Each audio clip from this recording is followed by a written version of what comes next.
क्या आपको पता है, अगर ये देवी ना होती तो राम अवतार कभी धरती पे आते ही नहीं। कौन थे वो देवी जिनको इतिहास ने धीरे धीरे भुला दिया? राम से इनका क्या रिश्ता था?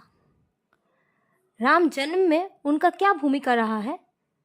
इन सब का उत्तर खोजने के लिए समय चक्र को घुमा के हम सब चलते हैं त्रेता युग में। वीडियोस में जाने से पहले मैं बताना चाहती हूँ मैं कौन हूँ। मैं हूँ श्री।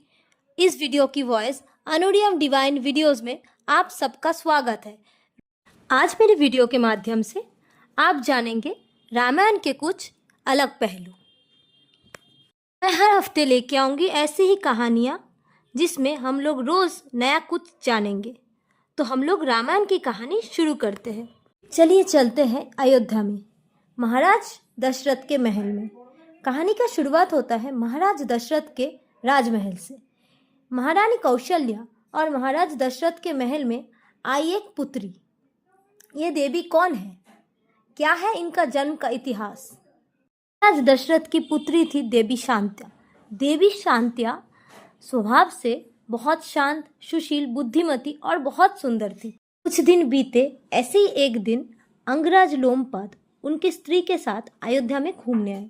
महाराज लोमपाद की स्त्री रानी बरसरी थी महारानी कौशल्या की छोटी बहन। देवी शांता उसी वक्त खेल रही थी। रानी बरसरी ने अपने मन में ही कहा, देवी शांता को देख के, अगर मेरी कोई बेटी हो तो वो शांता जैसी ही हो, वरना ना हो। महाराज दशरथ को महारानी की मन की ये बातें पता चली। उन्होंने राजा लोमपाद और उनकी स्त्री का ये इच्छा पूरा कर दिया। महाराज दशरथ ने राजा लोमपाद को देवी शांता गोद दे दिए, क्योंकि रघुकुल रीत सब जग जाने, प्राण जाए पर वचन न जाए। राज लोमपाद और उनकी स्त्री महारानी बरसरी बहुत खुश हुए। देवी शांता को अपने साथ अंगराज ले आए हैं। अब देवी शांता अंगराज की राजकुमारी के रूप में बड़ी होने लगी। देवी शांता का जन्म भले ही अयोध्या के राजमहल में हुआ था, लेकिन उनका भाग्य कुछ और ही कहानी लिखने वाली थी। उनका जन्म का मकसद अंग देश का भविष्य और अयोध्या का भाग्य बदलने वाला था। लोमपाद और अंग देश के बारे में हम लोगों को महाभारत से पता चला है। ऐसे ही एक दिन महाराज लोमपाद राजकुमारी शांता के साथ समय व्यतीत कर रहे थे। उसी समय अंग देश पे एक ब्राह्मण देव का आगमन होता है। महाराजा लोमपाद राजकुमारी शांता के साथ समय व्यतीत करने में इतने व्यस्त थे कि उन्होंने ब्राह्मण देव का पुकार अनसुना कर दिया और ब्राह्मण देव को अंग देश से खाली हाथ लौटना पड़ा। महाराजा लोमपाद के इस व्यवहार से इंद्रदेव बहुत ज्यादा गुस्सा हुए और उन्होंने अंग देश में सूखा और अकाल पड़ने का अभिशाप दे दिया। भयंकर परिस्थिति से मुक्त होने के लिए महाराजा लोमपाद ने इंद्रदेव का तप शुरू किया। बहुत तप करने के बाद इंद्रदेव सामने आए।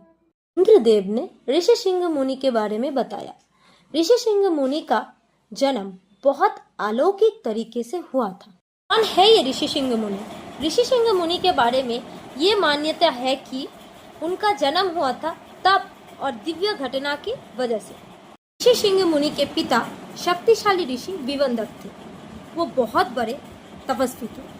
उनका शक्ति के बारे में देवताओं को भी पता था। उनका तप इतना महान था, इतना तपबल था उनके तप में कि इंद्र को भी टक्कर दे सकते थे।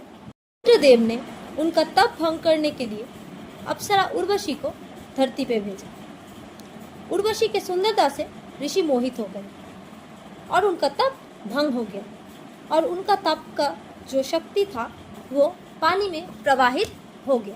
इसी पानी को एक हिरण ने पान कर लिया और मान्यता है कि उस हिरण के कोख से एक पुत्र ने जन्म लिया, जिनका नाम ऋषि सिंह पड़ा। ऋषि सिंह उनका नाम होने का कारण है, उनका जन्म से ही सिंह था, इसीलिए उनका नाम ऋषि सिंह पड़ा। इंद्रदेव ने इस समस्या का समाधान तो बताया, लेकिन इस समस्या का समाधान कौन करेगा ये लेके महाराजा लोमपाद चिंतित हो गए। इंद्रदेव ने यह भी बताया, जो ऋषिसिंह मुनि है उन्होंने कभी बाहर की दुनिया नहीं देखा, वो जंगल में ही रहते हैं। उनके ऊपर कभी स्त्री का छाया नहीं पड़ा। अगर अंग देश में उनका आगमन हुआ तब भी अंग देश में बारिश होना संभव है। इंद्रदेव ने राजा लोमपाद को ये तो बता दिया था कि अंग देश में बारिश कैसे आएगा, लेकिन ऋषिशृंग मुनि को जंगल से अंग देश में कौन लाएगा, ये सबसे बड़ा चिंता का विषय था। इसी वक्त देवी शांता आई, क्योंकि देवी शांता की वजह से अंगराज में सूखा और अकाल पड़ा था।